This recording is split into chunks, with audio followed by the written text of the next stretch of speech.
bigger than what you thought it was. And our budget deficit over the past couple of years was by orders of magnitude bigger than what you thought it was. And now that was in a situation when financial markets were nervous anyway because of the global financial crisis. And so what happened is, kind of the Greek current account balance moving up.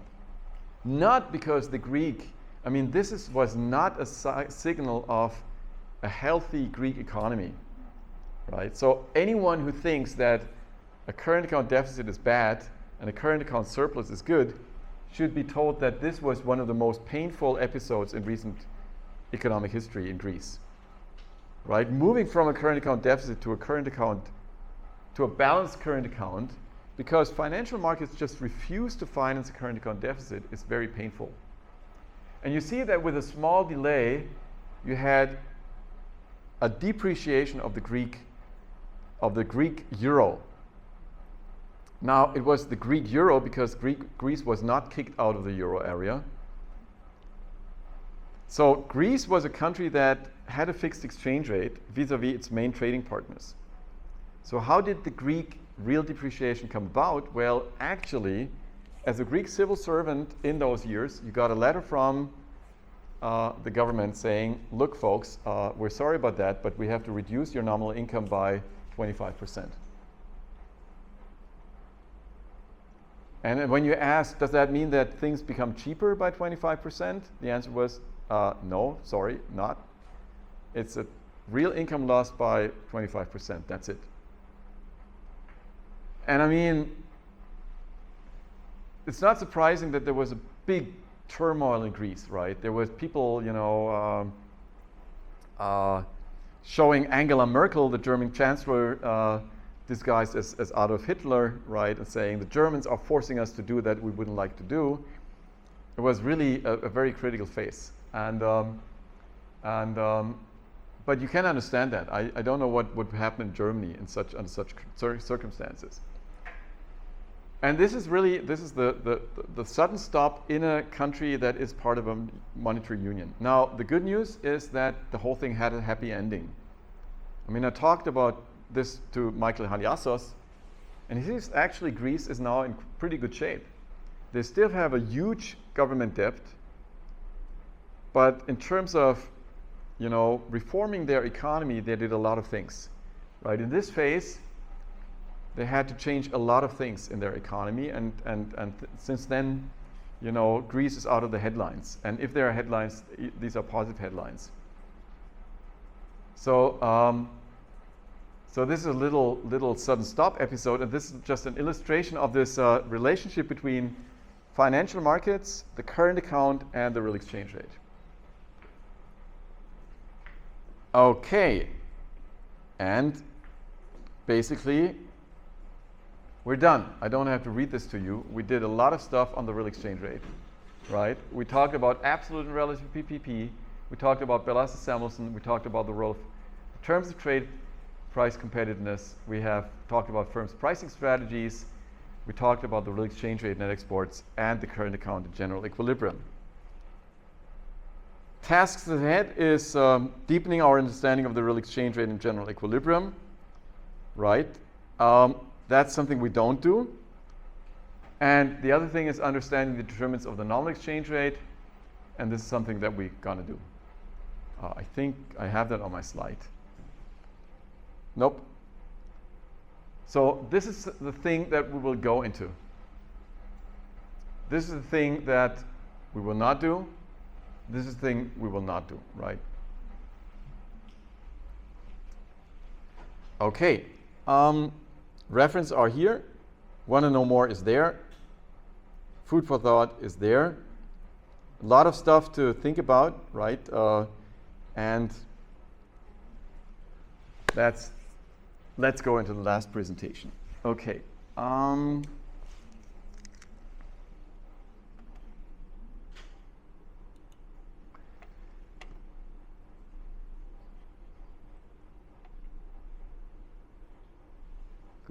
Let me close this and let me leave the VPN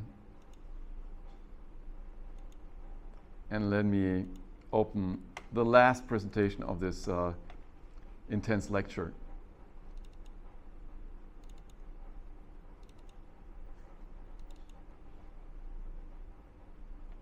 Which is on the nominal exchange rate.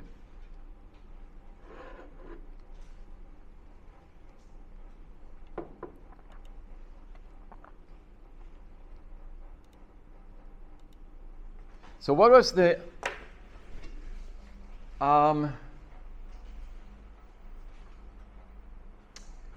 what is the kind of the script of this lecture? Well, we started with balance of payments accounting.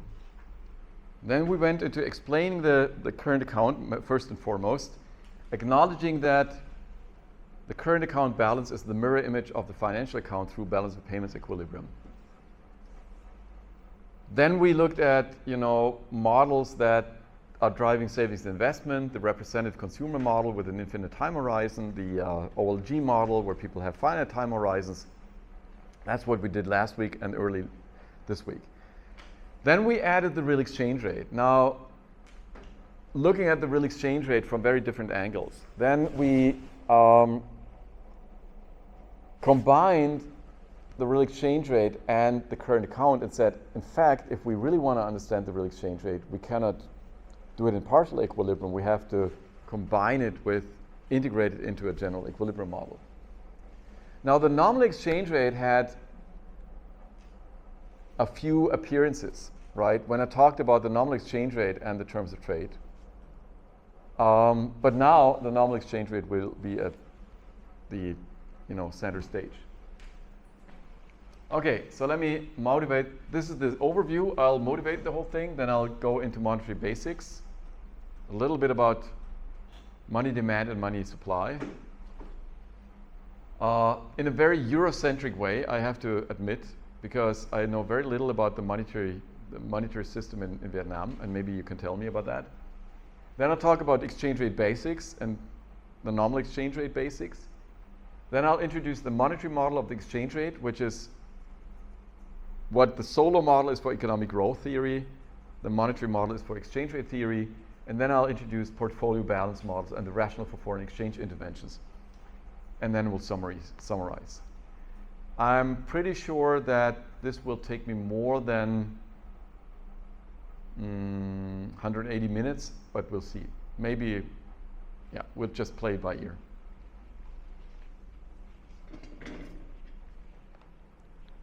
So where do we stand? Where do we go? Well, Chapter 5 considered the real exchange rate as a relative price of goods basket. The plan for Chapter 6 is to consider the nominal exchange rate as a relative price of one currency in terms of another currency. And why should we be interested in the price of one currency in another currency? Well, first of all, the nominal exchange rate is important for the relative returns of assets denominated in different currencies. So if you hold US dollar assets, then of course the US dollar Vietnamese dong exchange rate is important. That's why people in financial markets pay a lot of attention. Then secondly, the relevance of the nominal exchange rate for the terms of trade, the real exchange rate and country's price competitiveness. Just remember what we did half an hour ago. So there's good reason to believe that a nominal depreciation, by resulting in a worsening of the terms of trade / a gain in price competitiveness, being reflected by a real depreciation, has a positive effect on net exports. Right? It's like, this sounds like a poem, right? Say to yourself over and over again. The nominal depreciation affects the terms of trade, relative prices of exports and imports. This is reflected by a real depreciation, and the real depreciation should be affected by should result or should be associated with an increase of net exports. Now, and of course, monetary policy is a key driver of exchange rate fluctuations, and we want to know how this monetary policy does affect the nominal exchange rate. Good. Now, what we're going to do is we're going to talk about monetary basics.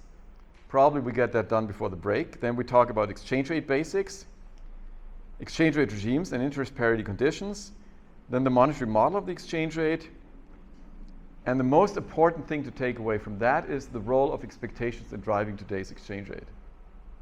Right? That's something that we haven't dealt with so much explicitly. Yeah, well, we had temporary and permanent shocks in the current account models, but now I'll try to convince you that when you want to understand the nominal exchange rate, you have to understand the role of expectations. And the last question will be why, and if at all, does it make sense to intervene in foreign exchange markets? Good. So, monetary basics.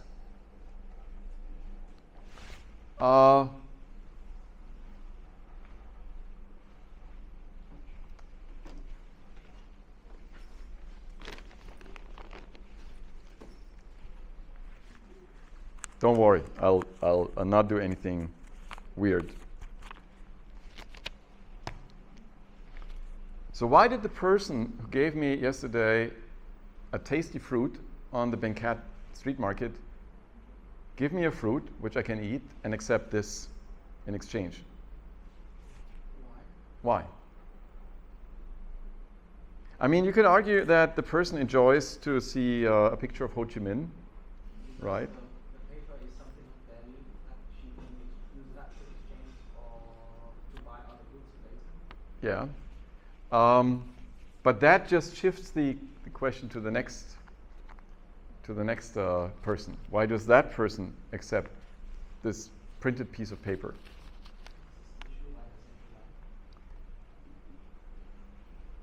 Yes, you're going in the right direction, but I just want to kind of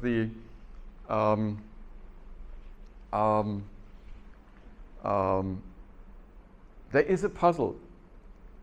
If you think about it, why do we do something that's valuable, like work, and what we get is pieces of paper, or sometimes just numbers on our bank accounts? Right, but we could also ask for gold, or whatever, a table in exchange. So a work. Yeah. So there is I will come across all these things that you mentioned, right? And but by the end of the day, something's left which is a bit worrying, to put it this way. So the puzzle is really, why are people willing to hold an asset that has no intrinsic value? Right, so you could argue that this is a beautiful picture of Ho Chi Minh, and that, yeah, I mean, I don't want to ridicule it. It's just, you could say that's what I want to have. But beyond that, it might not be so, the value is not obvious. By the way, when I was a child, German students, the name Ho Chi Minh was super popular in Germany. Yeah, there were, and not just in the West, not just in the East, but also in the West. And German students were running around the streets shouting "Ho Ho Ho Chi Minh," because they were very critical about the American involvement, and they were, that was. So when I was a young kid, I knew the name of Ho Chi Minh, although I didn't know exactly what it was but it was something that the name has always been with me. Interestingly, me being a baby boomer and being, growing up in the late 60s and early 70s in Germany, that name was kind of around. So when I came here for the first time, I thought, yeah, it's interesting, right? It's like anyway, I know that this is not a beautiful memory for Vietnam, so let me not go into that anymore. Okay, so why are people willing to hold an asset that has no intrinsic value and that's potentially inferior to other assets as a store of value? You say it's a store of value, but there's other stores of value where you get an interest. On money you don't. And traditional approaches say, people hold money because it facilitates transactions. And it's liquid. So, and that is, so people have come with different people have come up with different theories of money demand. And usually they relate it to the volume of transaction, arguing that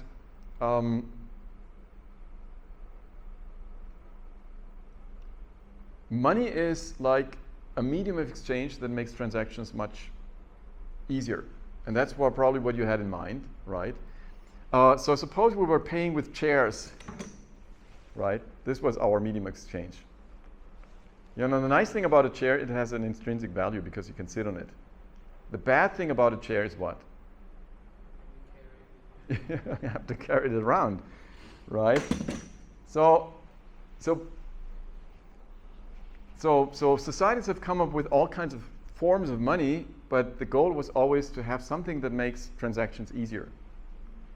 So when you turn that into a money demand equation, you relate money demand, which is in nominal terms, to the volume of transactions, which is reflected by y, and you introduce something that's called velocity, which is reflects the speed at which at which money circulates.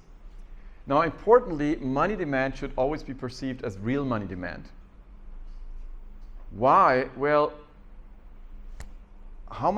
what is the number of, if you add up the numbers on the banknotes I'm carrying around on a normal day in Germany, what do you think I get?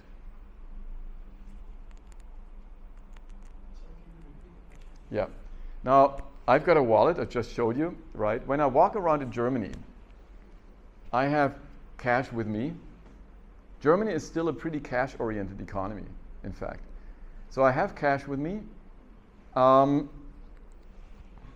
And now if you pull out the banknotes and you add up the numbers on those banknotes, what do you think is, the number that you get, roughly? What would you expect? Well, I tell you, it's about 60, maybe 70, right? 70 euros is something that I carry around on a normal day in terms of, cash. What would you get in Vietnam with 70 Vietnamese dong? 70, not 70,000. Nothing. So what does a typical Vietnamese person carry around in terms of Vietnamese dong, in terms of cash? Probably not much more than 70 Vietnamese dong, right? And this has to do with the fact that prices are just so much higher in absolute terms, right?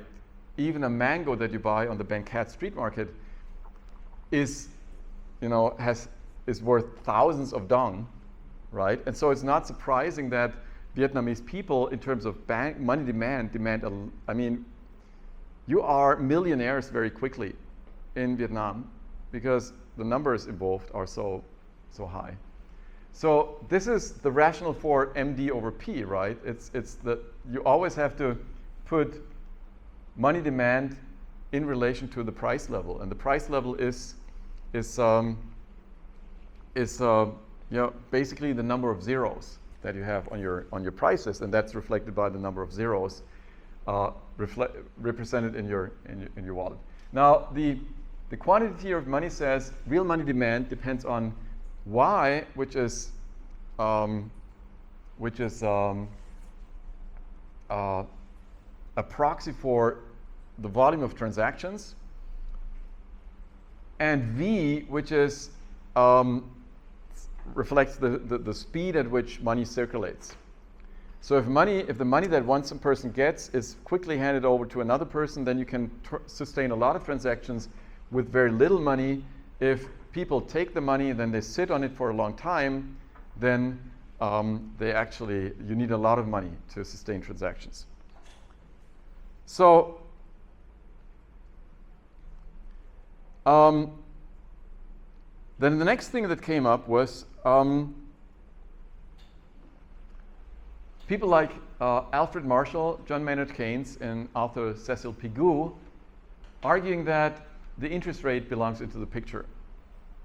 And this is the other thing that you mentioned, the store of value. So money is a means of exchange and a store of value. The store of value confronts you with the fact that there may be other stores of value that have a higher interest rate.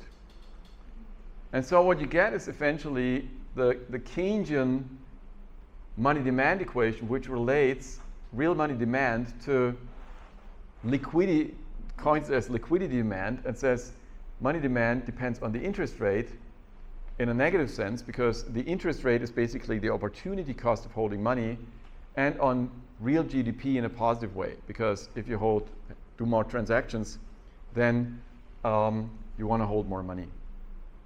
Okay, so that's slightly more sophisticated. In the early 20th century, there was a big argument about whether interest rates influence money demand or not, but eventually I think that was settled.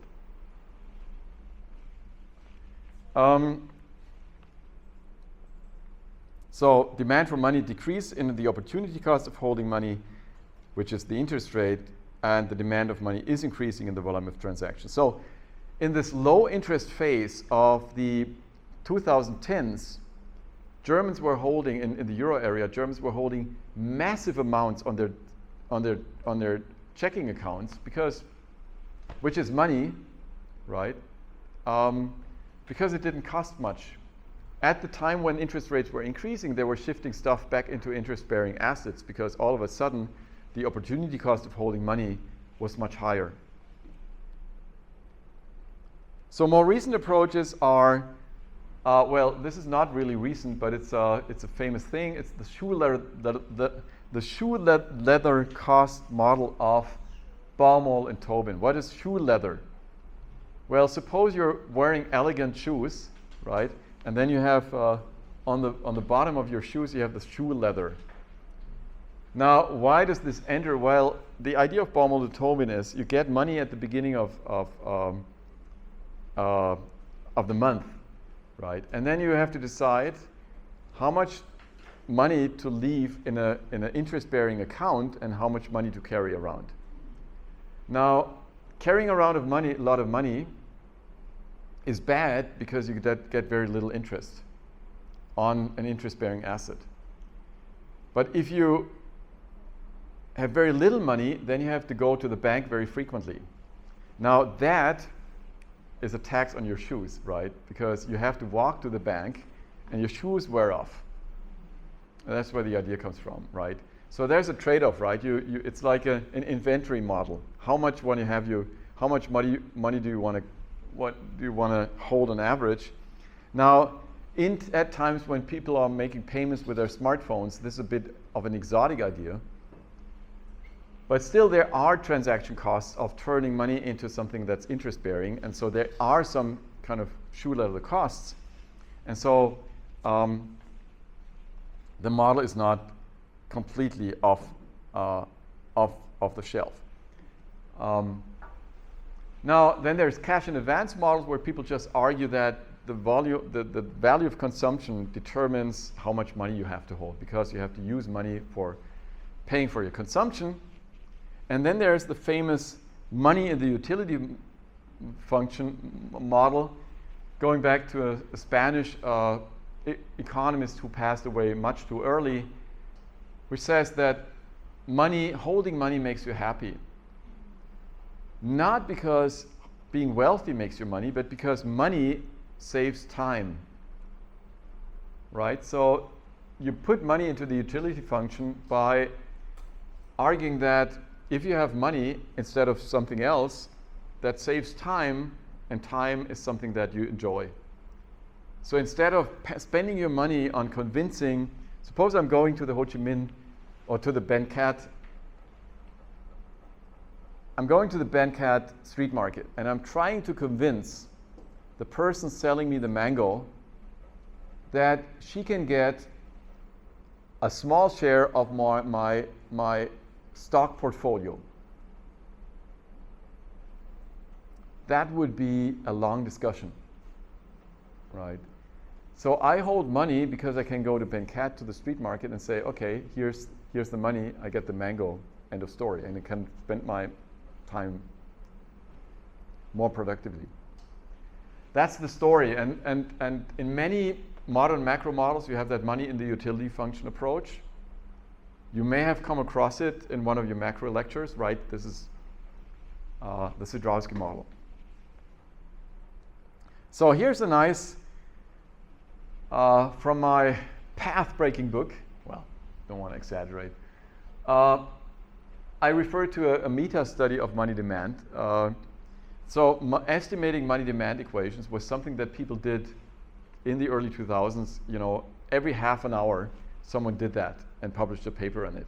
So there's thousands of papers, you know, on money demand. And so these two gentlemen, whom I know, they're from the Austrian National Bank, they did a meta study. A meta study tries to summarize all the knowledge and to come up with a consensus, right? So you get, it's not that you estimate stuff yourself, it is that you consolidate the other estimates. So you have whatever, 500 publications on money demand equations, and then you have a distribution of estimated coefficients, and you take something like an average.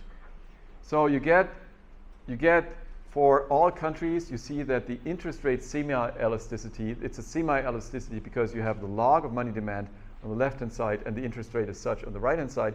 It's always negative. Interest rates going up, money demand goes down.